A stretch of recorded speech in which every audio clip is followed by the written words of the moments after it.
To receive property under a will, a devisee, or will beneficiary, must survive the testator. In most probate proceedings, the survivorship requirement isn't controversial.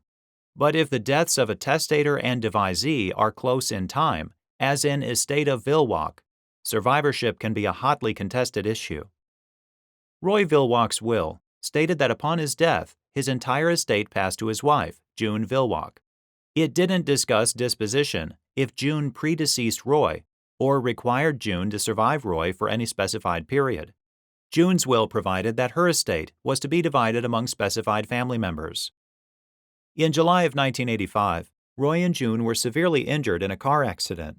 While being jointly transported by ambulance, Roy suffered cardiopulmonary failure minutes before June suffered the same. The paramedics began cardiopulmonary resuscitation, or CPR, on both spouses. Upon arrival at the hospital, doctors continued CPR with no success. June's physician pronounced her dead at 8:23 p.m., and Roy's physician, Dr. Bruce Kotila, pronounced him dead at 8:34 p.m. During probate, a dispute arose concerning the timing of the spouses' respective deaths and the implications for the distribution of Roy's estate. If Roy died before June, then under the terms of his will, his entire estate passed to June, and in turn to June's devisees.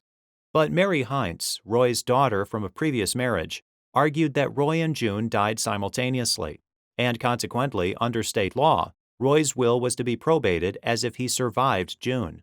Because Roy's will didn't address that contingency, his estate would have been distributed by intestate succession, as if no will existed, and consequently, his assets would have passed to statutory heirs, including Heinz.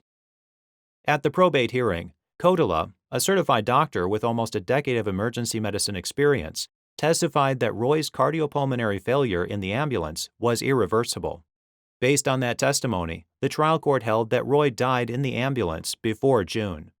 Heinz appealed to the Wisconsin Court of Appeals.